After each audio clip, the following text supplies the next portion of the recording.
First of all, we want to welcome everyone here to the beautiful Legler Library.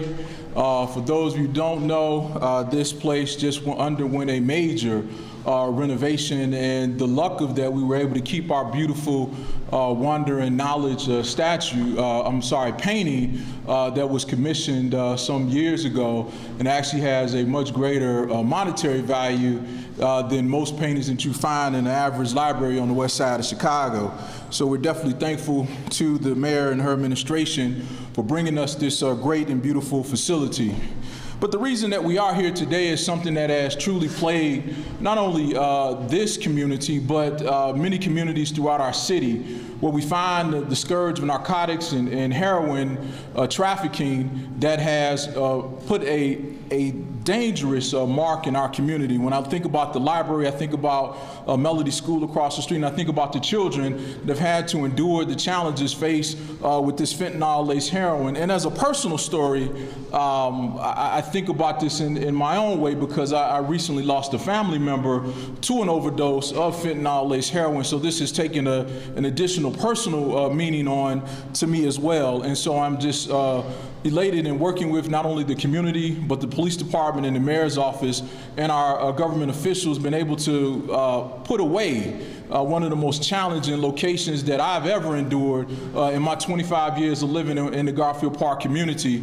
And I just want to thank all of the individuals that were involved, most definitely our chief of organized crime, who we have had plenty of conversations around this issue, and that everyone finally putting their heads together to take down one of the top and notorious spots here in the West Garfield Park community, because West Garfield is someone and is something that is to be valued. Our strip here along Madison and Pulaski rivaled downtown back in the 60s. Now, we're not there today, but these steps that we continue to take will help bring back the vibrancy in the community that once was here in West Garfield Park. And so, again, I'm just thankful to everyone that participated in this to bring the help and the necessary resources to bear so that we can provide some peace, not only for our residents, but for our children, and for us to create a better sense of togetherness and neighborhood in West Garfield Park. And so, without further ado, I want to bring to you the individual that has provided the resources and to help here in the Garfield Park community, and the one who can actually fit this podium, our great mayor of the city of Chicago, Mayor Lori Lightfoot.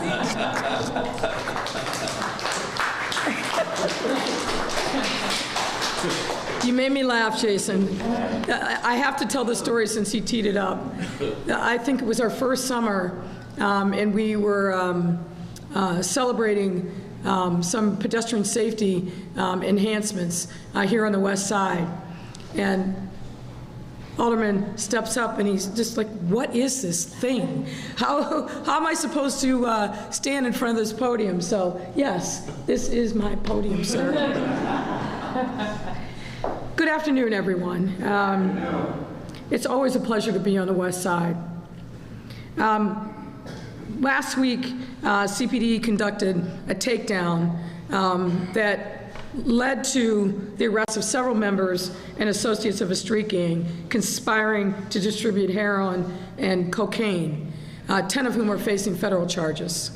The superintendent will go into more detail about that, but as a whole, this takedown is a result of a multi-year joint federal and local drug trafficking investigation. During the multi-year probe, 3 open-air drug markets in West Garfield Park were shut down by law enforcement, and numerous illegal guns were taken off of our streets. But importantly, we gave the streets back to the people who live there. Through CPD and collaboration with federal law enforcement, we are making lawful arrests that improve community safety, as evidenced through this particular takedown.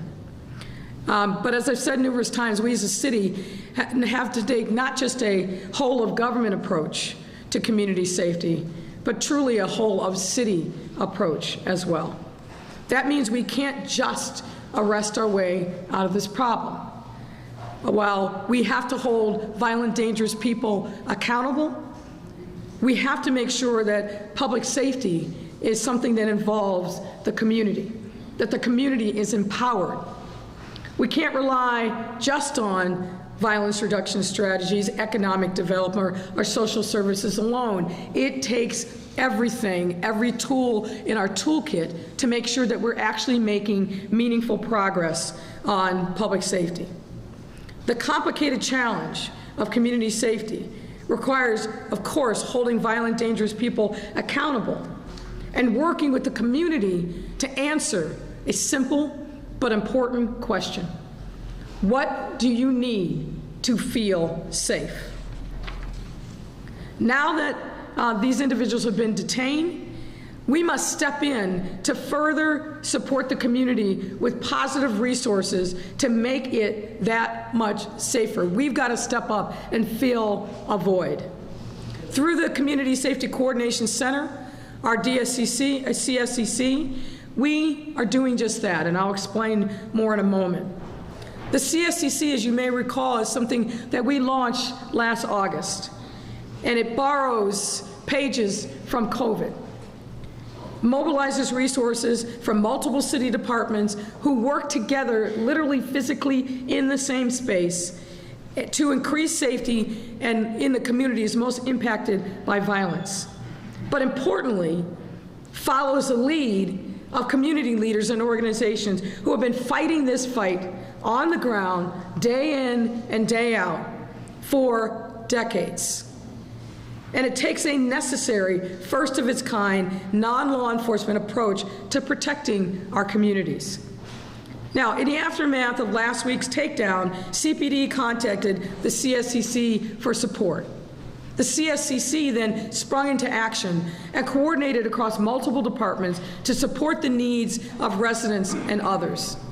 And as Tamara Mahal will explain in more detail, the CSCC activated and is continuing to activate a number of resources and programs with city departments and agencies, as well as community organizations, to respond to the immediate impacts that flow from taking these dangerous individuals off the street.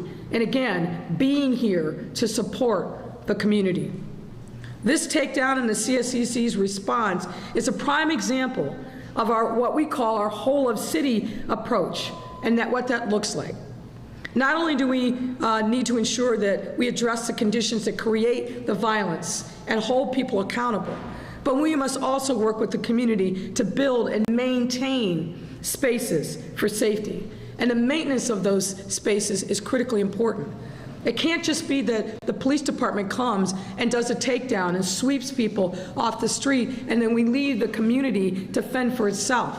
We need to make sure that when these things happen, there is a follow-up so that the community has the support that you all need to continue to build the peace block by block.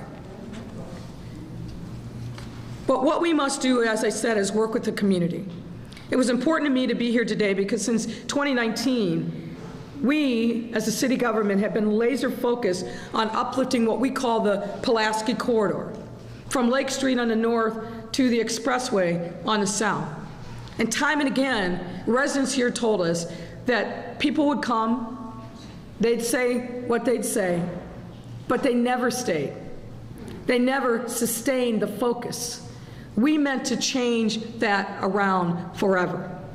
So instead, for 2 years and counting, we have stayed, and we will continue to stay and work hand in hand with the community to make it what you want it to be. The work that we do here as a city is building on the legacy of community leadership and power here in West Garfield Park and other communities plagued by violence across our city. We've been working specifically in 15 separate neighborhoods that drive 50% of our violence. We work with leaders who have been toiling in communities like West Garfield Park to improve the safety within it. Leaders like Alderman Irvin, who has been a strong advocate for the needs of this community for all of his adult life. T.J. Crawford, who leads a network of organizations known as the Garfield Park Right to Wellness Collaborative that has been focused on holistic Black cultural wellness.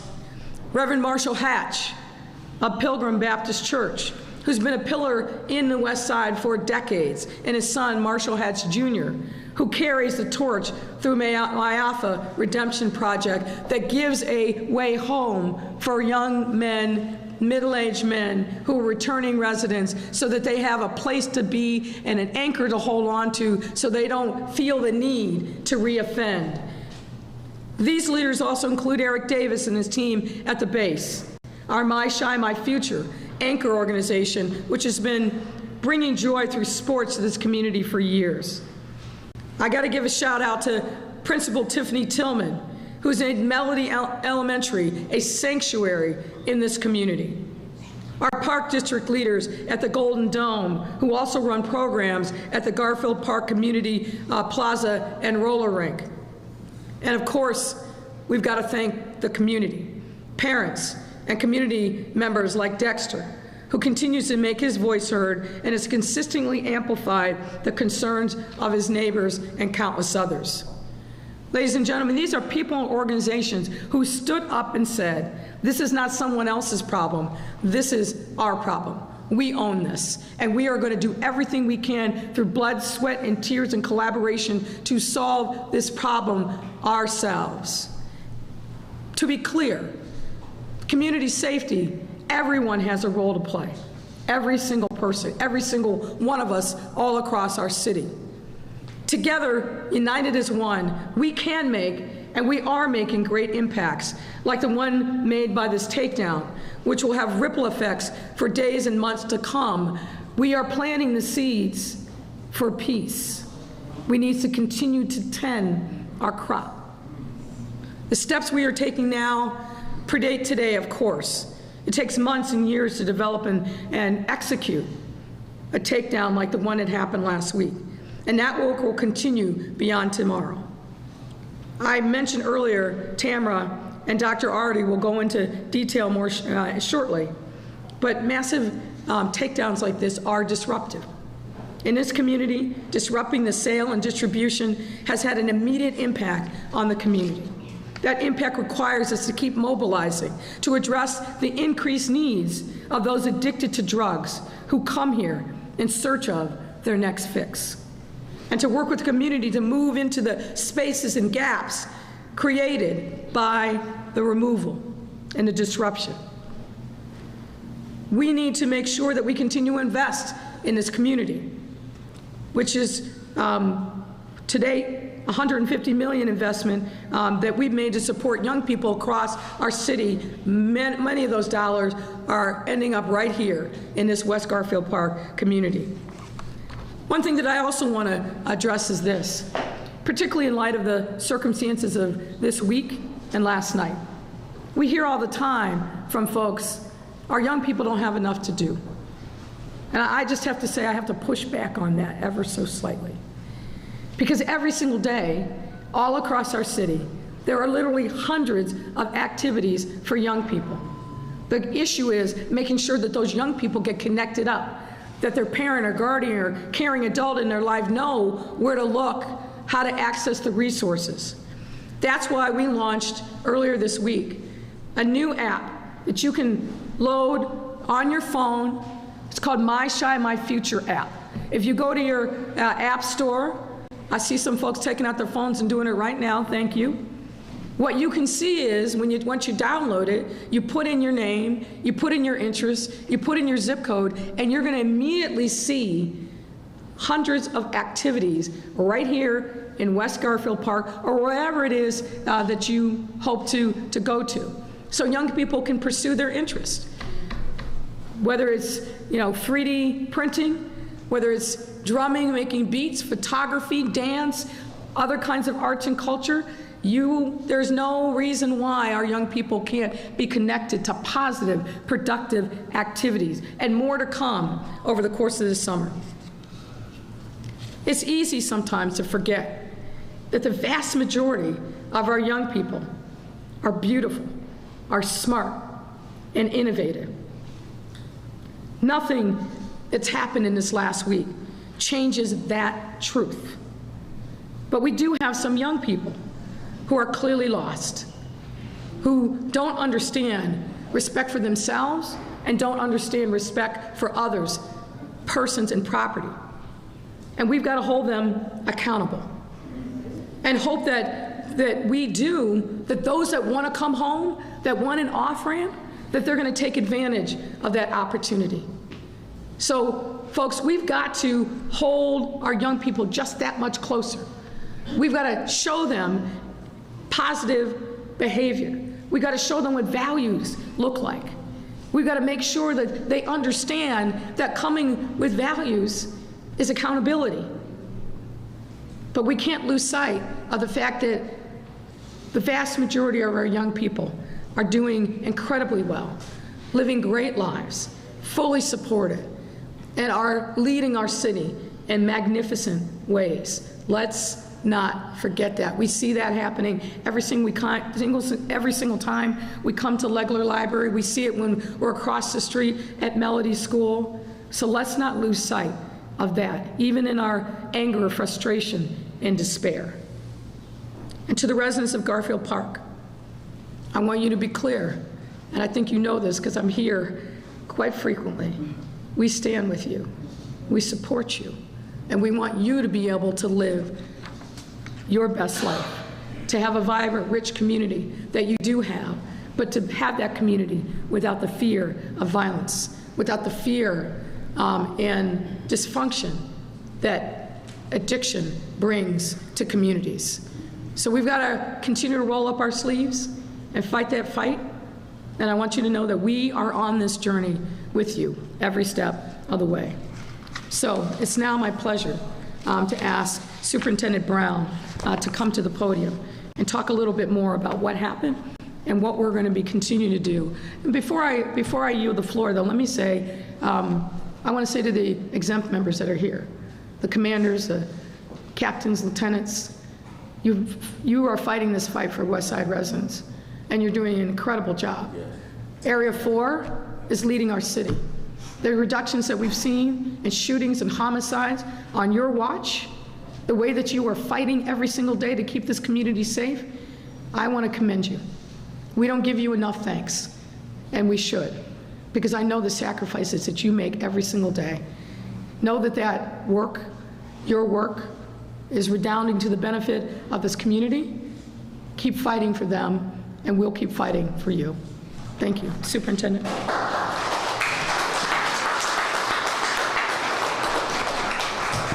Thank you, Mayor, and thank you for your strong leadership and commitment to the community here and throughout the city. And I also want to thank 28th Ward Alderman Jason Irvin for his partnership and recognize all of the others joining us here today. The Chicago Police Department is committed to making every neighborhood a safe place to live, work, and raise families. We recently announced key arrests in a major drug trafficking investigation not far from here. Operation American Hustle was a joint effort convened by the Chicago Police Department and federal partners more than a year ago to take down a local drug crew. We targeted open-air drug sales by gangs which drove violence and perpetuated fear in this community. For too long, residents living in this neighborhood were being held captive by gangs brandishing guns and peddling drugs, death, and despair. And the residents were tired. They were actually tired of being tired. The reason for this operation being successful was not only due to the officers who conducted the operation, but because of the community members who said enough is enough. They came to us with their concerns, and they worked alongside us as we worked on this operation for more than a year. Those residents had to see lines of people waiting to buy $10 bags of heroin laced with fentanyl under the watch of heavily armed guards meant to protect the narcotics trade. From children on their way to learn at a school or play at the park to elderly residents on their way to church or to the grocery store, residents had to walk past filled with violence and intimidation every single day. Our homes, our blocks, our neighborhoods should always be safe spaces. As part of this operation, we arrested more than 30 offenders, recovered more than 15 firearms and ammunition, over 250 rounds of ammunition, and took illegal drugs, often laced with fentanyl, as has been mentioned, off the street. We also recovered several $100,000 in cash. Our takedown marked a new beginning for this neighborhood. But now, the real work begins. We are giving the residents back what was stolen from them. We are working to rebuild that sense of safety and security until every person on this block feels it. This isn't about just removing illegal narcotics activity from the block, but about how we sustain this progress. We have to put the resources in place to create a sustainable future and help our neighborhoods and residents thrive. That's why CPD is working along with the Community Safety Coordination Center, with Tamara Mahal as its leader, community organizations, and other local partners to provide comprehensive support services. Visibility, engagement, and collaboration is at the heart of our efforts to enhance public safety. And that's what you can expect from the Chicago Police Department on this block, in this community, and across this city. Now I'll welcome Tamara Mahal to the podium. Tamara.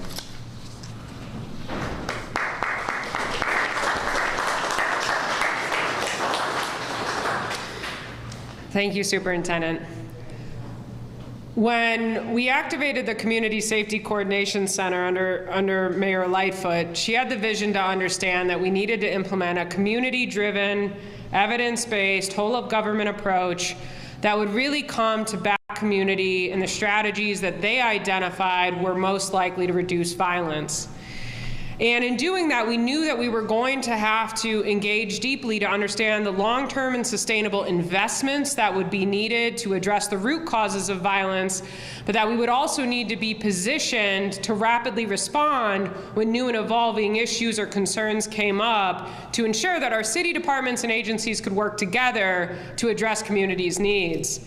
Superintendent Brown has been one of our fiercest supporters since the day that we started, ensuring and understanding that while police have a very important role to play in violence prevention, it was going to take all of the city departments to come together to really ensure that we could sustainably see these reductions. And that is what happened last week. And I want to thank Chief of the Bureau of Counterterrorism, Ernie Cato, for being in community, seeing the impacts that this takedown was having, and calling to say, I got a few concerns, can you help me address them? We immediately mobilized and we activated multiple departments to ensure that we could address what was being seen as a multitude of needs. We activated and worked with the Chicago Department of Public Health and their community partners to make sure that we could get mobile substance use disorder treatment out for those that were arriving but could not get, for lack of a better term, their fix. When concerns were raised about seniors living in the area, we activated the Department of Family and Support Services, who sent direct representatives out and went door to door to speak with seniors and see if they had needs that we needed to address. We cleaned up the area with the Department of Streets and Sanitation. We got the Department of Buildings out to look at a few buildings that were of concern. And we worked with our partners, the Institute of Nonviolence, who are already out on these streets every single day, keeping this community safe, to make sure that we were aligned on where we needed additional street presence. Importantly, though, we also activated and worked with Talay Thompson, who is the embedded community engagement manager for West Garfield Park. The West Garfield Park community has an actual embedded community member working in the Community Safety Coordination Center, like several of our communities, to ensure that we better understand the needs of the community and can activate when necessary. And he went out and he engaged and he said, this is where we can activate, work with not just libraries and schools, but what we're hearing down on the ground so that we can work to continue to keep this area safe. And so we started switching events and programming and pulling support behind it to make sure that over the weekend we had positive interactions and activities taking place in this community.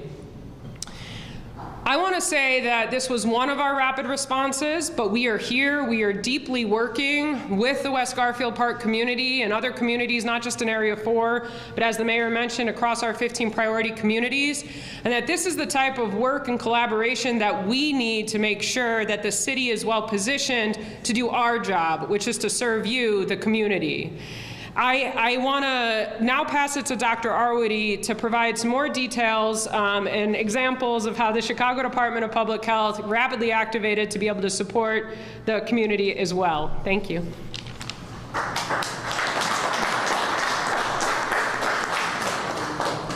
Thank you, and good afternoon.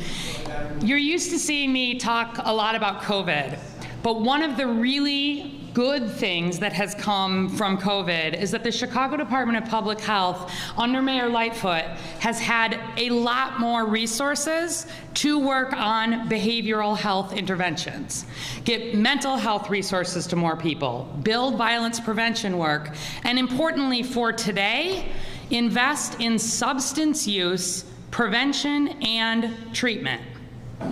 In the year 2020, when I was up here almost every day talking about all those Chicagoans dying from COVID-19, for every 3 to 4 Chicagoans that died of COVID in that first year, another Chicagoan died of an opioid overdose.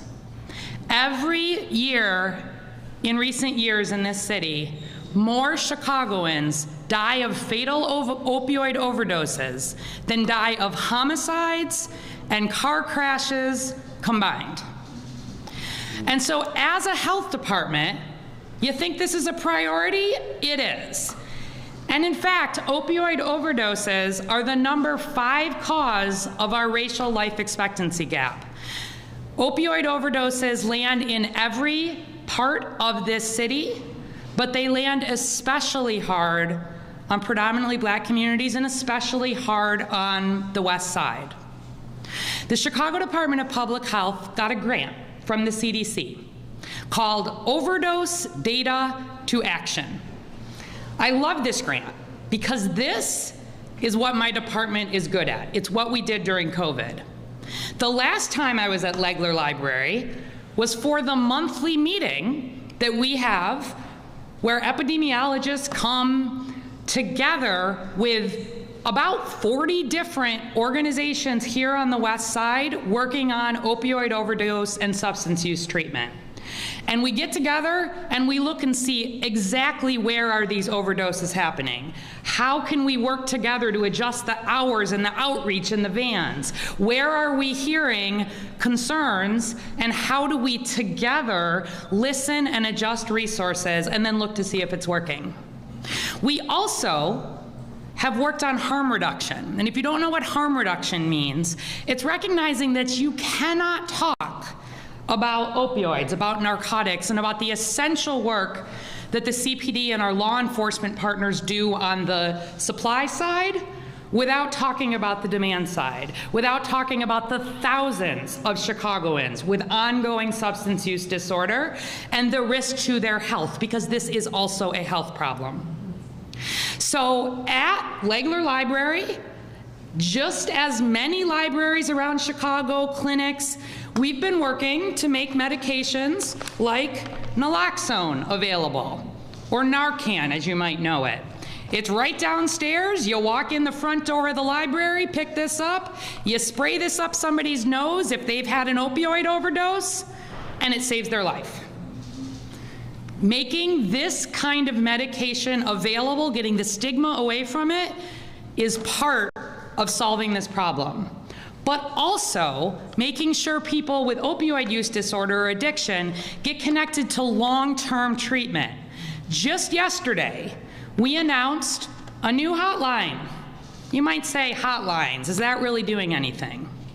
But historically, it's been really hard for people who are addicted to opioids to not just get their life saved after an opioid overdose, but get the medication that in a long-term way is FDA approved and safe and seriously helps people take their lives back.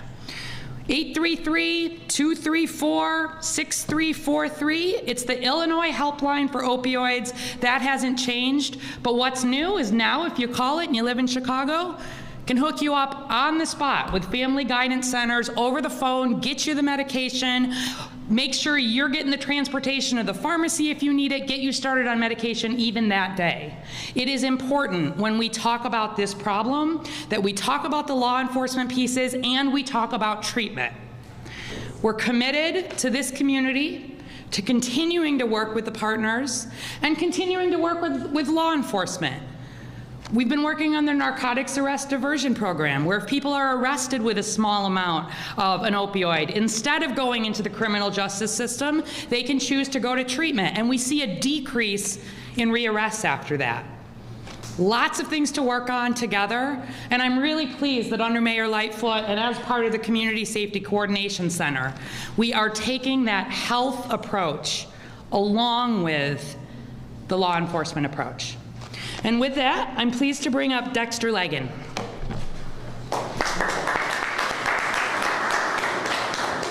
Good afternoon. My name is Dexter Leggins. I'm a resident here in West Garfield Park. I'm just here to tell you that under Mayor Lightfoot and my principal, Tiffany Tillman, Alderman Irving, Curfew Power Pack, that's who I belong to, that's my group. We're parents to fight with parents. So we've been doing outreach in the community, giving out information as far as Chicago Early Learning, vaccine, light and gas, any type of information that we can give out to help the community strive. We also run a peace center here at Melanie STEM School that we talk to our children about the crime and the violence that's going on. But that's all because of Principal Tillman and Chief Cato to give some type of closure to the youth. All the other things they talk about the drugs, and I've been living over for years, so I know about that. But my main concern is about getting my children, my kids, my youth back in order, back down the right track. Well, they're not on the wrong track. It's just the things they had to go to get to the track. So that's about all I have to say. I mean, I'm not a politician. I'm not running for anything. I'm not the mayor's assistant. I'm just a community person in the community. And I think I asked the mayor, I asked her about a year ago, she came to the Melanie STEM School, and she said, what do you want? I said, we want resources. She said, you have them. I said, show me. And she did it. So that's all I got to say.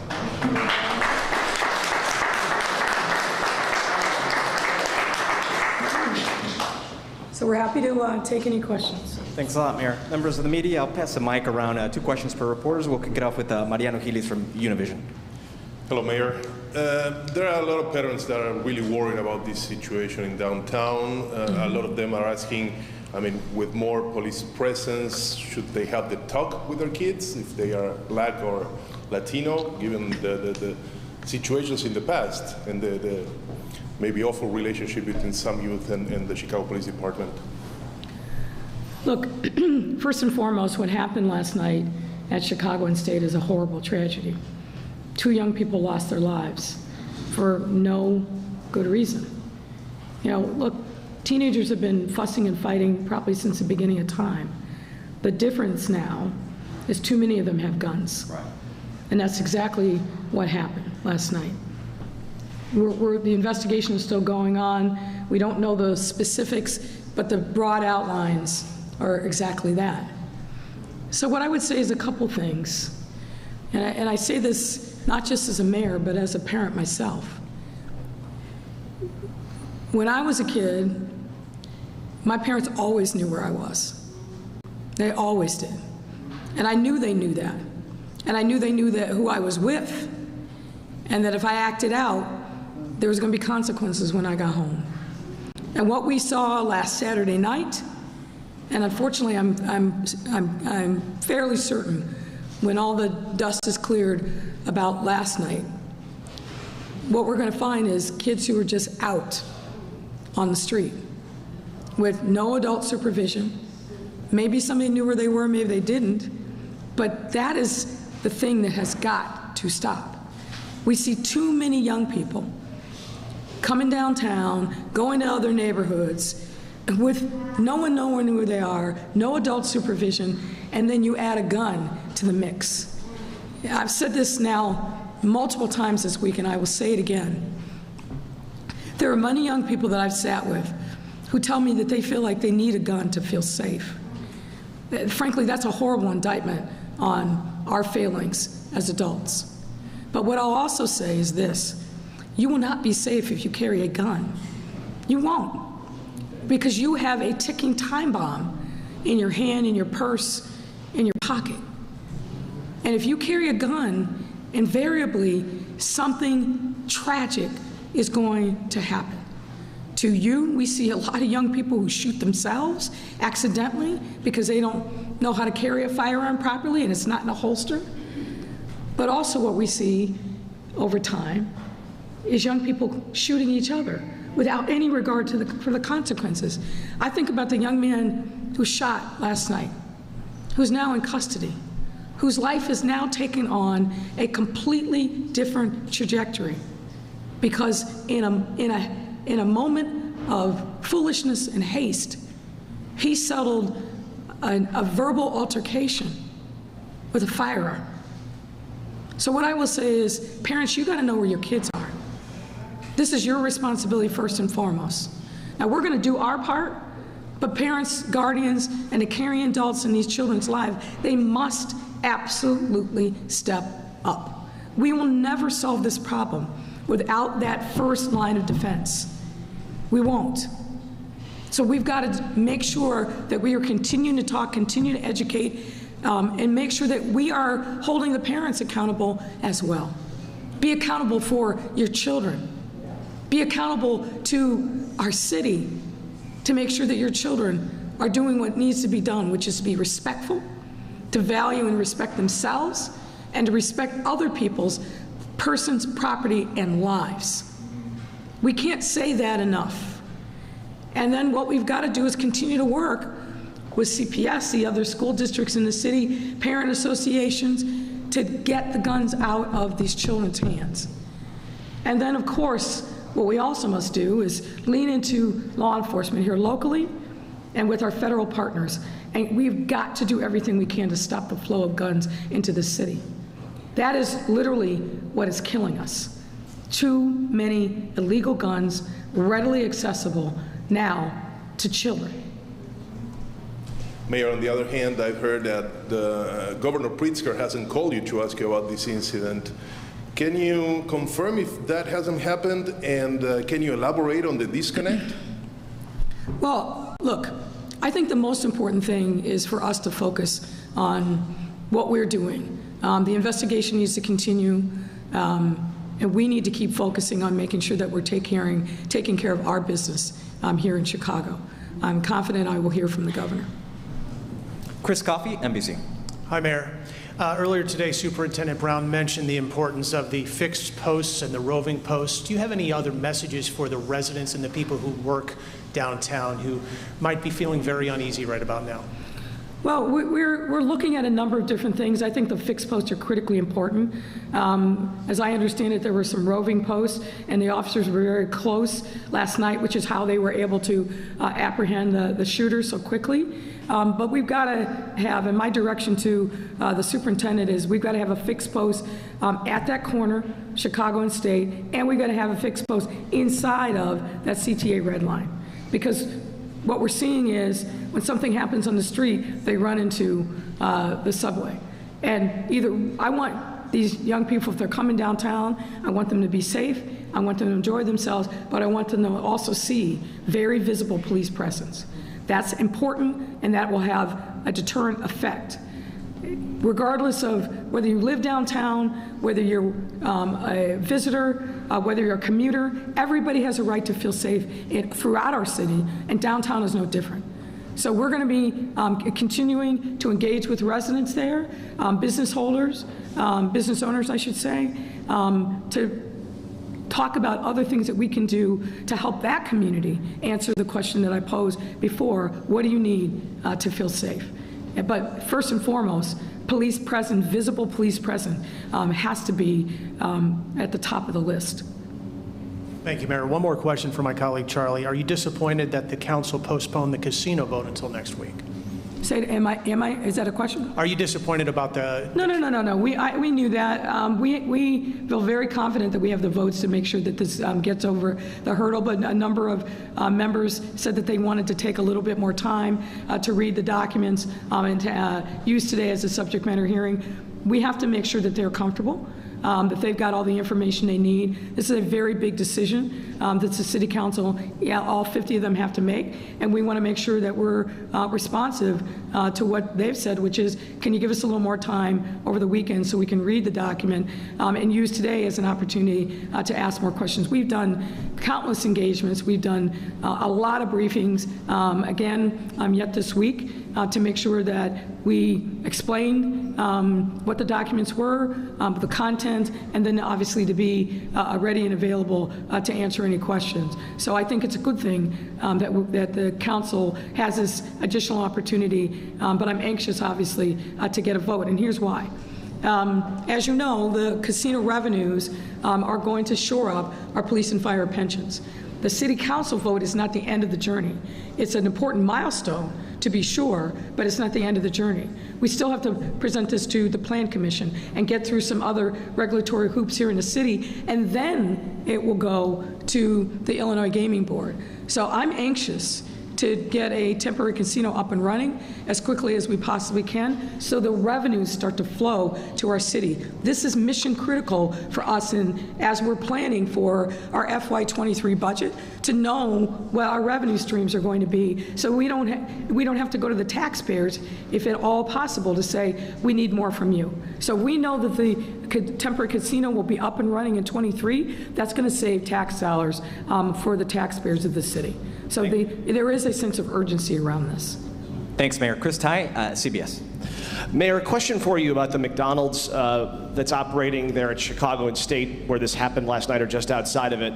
It was open for business this morning, and I'm not so sure if you're familiar with this, but the store was open, and then this midday it closed because they had a sign up that said there was electrical, dangerous, and hazardous reasons, and they closed the franchise. What can you tell us about the TikTok of what's happening there? Well, the buildings department will be putting out more substantive information, but as you would expect, the buildings department, along with BACP, the Business Affairs and Consumer Protection, went in earlier today to meet with the franchisee, to talk with them and the employees who were there, but also to look for whether or not the building was up to code. You're not going to send the building department in.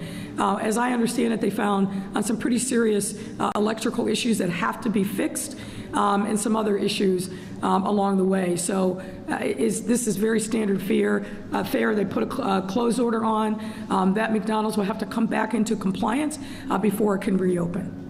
You talked about using every tool in your toolbox, and you called last night an outrageous act of violence. Is there a point in time where the toolbox needs to widen? Is there a threshold that would be met where you'd say, you know, we need to call in some extra reserves here? 2 summers ago, we had to do that because of outbursts of violence.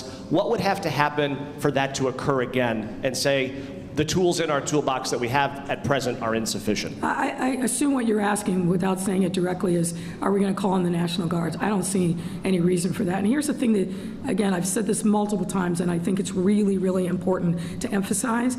The National Guard is not a panacea. The National Guard is a military force. They are trained not in civilian use of force, but in military use of force. And when they see a challenge, their training tells them to put down that challenge with deadly force. That's not what we need in this moment. We don't need more gunfire, and we certainly don't need our residents being subject to a military force on our streets. Obviously, we work hand in glove with the state police. We work hand in glove with the sheriff's police. If we need additional resources for them, for example, the sheriff's police is our constant partner here on the west side. What we need to do is make sure that we are addressing what we're seeing is this uptick in juveniles who have guns. That is the nub of the problem. And so we've got to continue to work with CPS, with the other school systems in the city to get the word out to these kids that they are simply not safer by carrying a gun. And if they do, it is when, not if, a tragic consequence is going to follow. You know, I've got a 14-year-old at home, and I know, unfortunately, juveniles are juveniles. And as I said, we've seen from time immemorial juveniles get into fights. This happens. The difference maker in this time is those kids that are carrying the firearms. So we've got to double down and lean into messaging and engagement with young people around the tragic mistake that they make the first time they pick up a gun and they think that they're going to be safer by doing so. That is not the way to go. And we've got to make sure that we are getting that message out loud and clear and frankly talking to them about the deadly consequences that have flowed. They know it intellectually, but we need to bring it to them in very clear terms, and we need to bring the people who have been victimized by gun violence into the conversation with our young people. There are too many mothers who have lost their children, who have been devastated beyond repair in many instances because some child picked up a firearm and fired indiscriminately or intentionally and took the life of their children. No parent wants to get that call. No parent wants to have to bury their son or daughter because of somebody else's reckless behavior. We've got to make sure that our young people understand the consequences that will flow as sure as the sun rises in the morning if they pick up a gun and what the consequences of that are. We will be working with CPS, we will be working with public health to make sure that we do a better job engaging our young people in that very stark but important conversation around the dangers of gun violence. Stacey Baca, ABC. Hello there, Mayor. I know you talked about when the dust settles for this McDonald's situation and that you suspect that there will be a lot of young people. According to the Chicago Police Department, the victims were 31, 19, 17, 46, 31, 21, 30, and 29. We're missing one age on one of the victims. But those are all adults, the youngest one being 19. Yeah, those are the victims. But as I said, I don't want to get ahead of myself. The investigation continues, but there were teenagers that were also out there. Do you mean as far as the gunman goes? Again, I don't want to get ahead of the investigation, but there were teenagers that were out there. Craig Wall, ABC 7. Mayor, your curfew ordinance revision passed 14-3 today, but it was roundly criticized on all sides that there's no consequences attached to it, and it's going to turn cops into taxi drivers to take kids home at night. Can you respond to that? I can respond to it. The city of Chicago has had a curfew since 1992. 1992, Craig. We did three things with this change. Number one, we expanded it from 16 to 17, which I think is absolutely necessary under the circumstances. Number two, we moved back the time on weekends from 10 to 11. And number three, we gave an out for those kids that were legitimately attending a ticketed or sponsored event in a neighborhood or at some kind of music venue or otherwise. So this nonsense that you're repeating, and I know you're not saying it, but the nonsense that you're repeating about a law that's been on the books since 1992 that our officers use with regularity, nope. Well, there are consequences. What we try to do, obviously, what officers try to do is make sure that the kids that are out there violating curfew know that there is a curfew and that they're violating it. And one of the things that I think is critically important is this time, because I've heard from a number of parents that they didn't even know that there was a curfew. There's a curfew. It's now, and now with the, if it's voted on and passed out at City Council next week, every night, 7 days a week, 10 p.m. We're going to be working with members of the media to replicate what I'm told used to be a regular thing, that at the 10 o'clock bell, media members would pause and say, it's 10 o'clock. Do you know where your children are? And we've got to do that. Let me just finish. And so the officers go up to the children. They tell them that there's a curfew. They ask them where they're going. and help them get on their way, direct them to a train or a bus. And if the child, for whatever reason, isn't respectful of the curfew and refuses to disperse, then the officer has the right to take the action to arrest.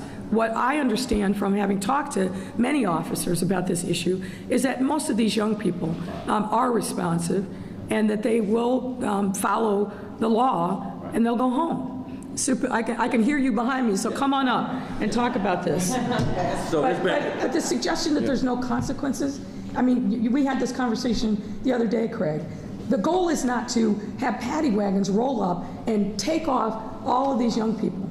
That's not the goal. The goal is to get them to be good citizens and comply with the law.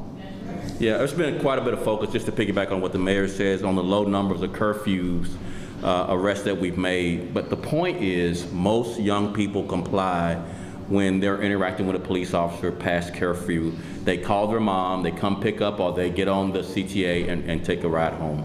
So that's really what we hope this tool will do, not cause us to create large arrest of young people downtown. It's to ensure compliance and to ensure that parents know the curfew was at 10 p.m. 7 days a week.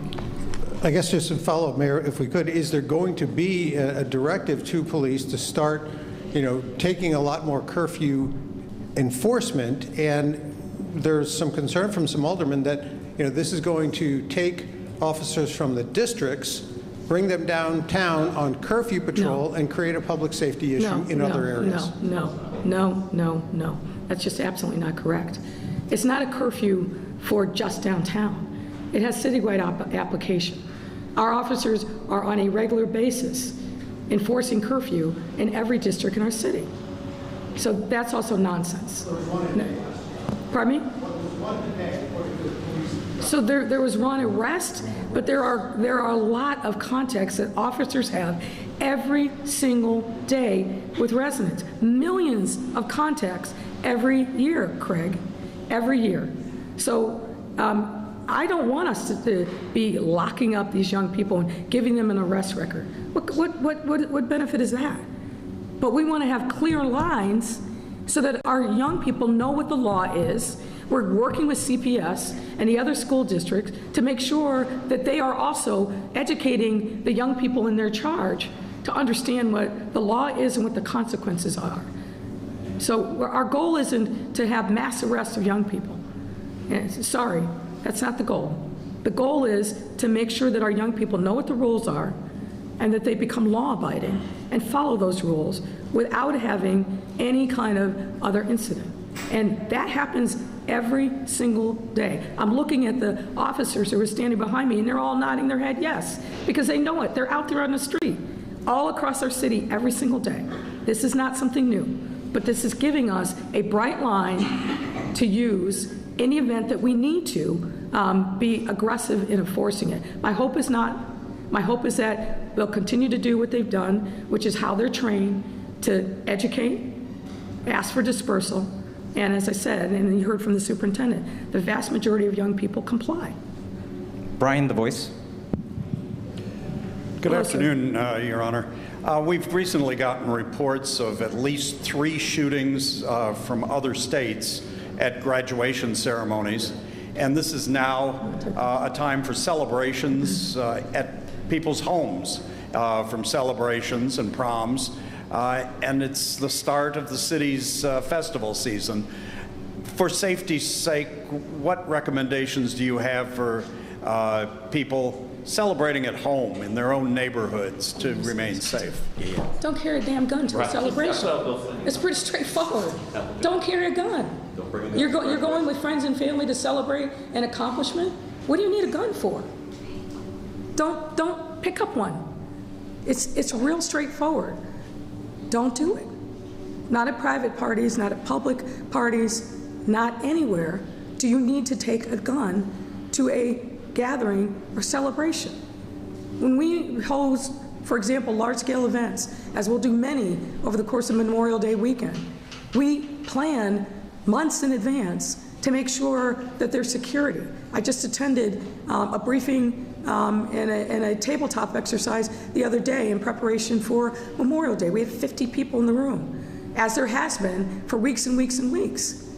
But there's no reason for people to take a gun to something that's supposed to be a festive occasion. It's not necessary, and as I've said now many, many times, and I will continue to say, it will lead to tragedy. It's not when, it's not if, it's when. Thanks a lot, Mayor. That's a wrap, everyone.